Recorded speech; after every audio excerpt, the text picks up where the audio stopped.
Assalamualaikum warahmatullahi wabarakatuh. Perkenalkan, nama saya Fathia Albi dari Fakultas Perikanan dan Ilmu Kelautan, Program Studi Pemanfaatan Sumber Perikanan, Angkatan 2022.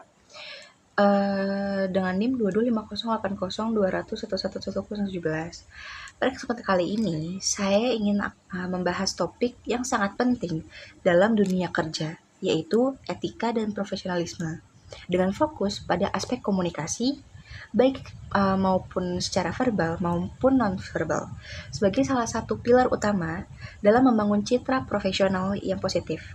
Komunikasi yang baik bukan hanya tentang apa yang kita katakan, tetapi bagaimana kita juga menyampaikan melalui komunikasi yang efektif, kita bisa menciptakan hubungan kerja yang harmonis, meningkatkan kepercayaan, dan memperkuat etika profesionalisme di lingkungan kerja.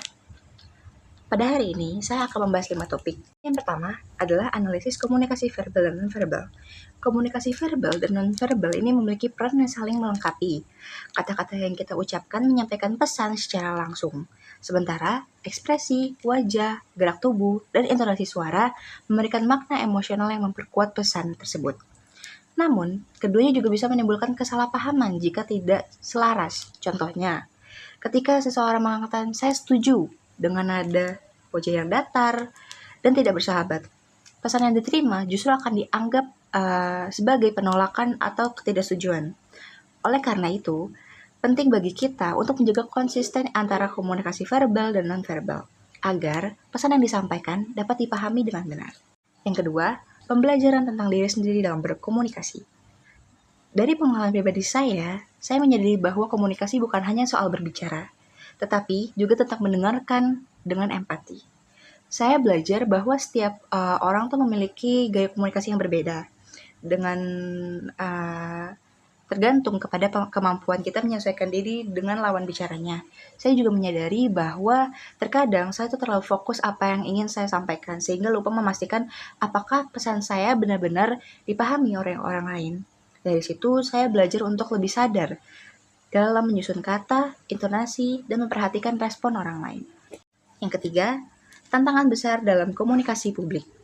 Tantangan besar yang saya rasakan saat berbicara di depan umum adalah mengendalikan rasa gugup dan menjaga fokus.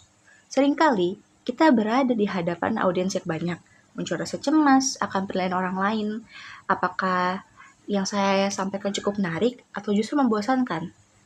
Selain itu, menjaga alur bicara agar tetap beruntut dan jelas menjadi tantangan tersendiri ketika pikiran terasa bercabang karena tekanan situasi.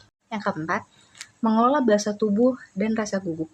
Untuk mengatasi rasa gugup, saya biasanya melakukan pelatihan pemanasan sebelum tampil dan berusaha menjaga kontak mata agar lebih percaya diri.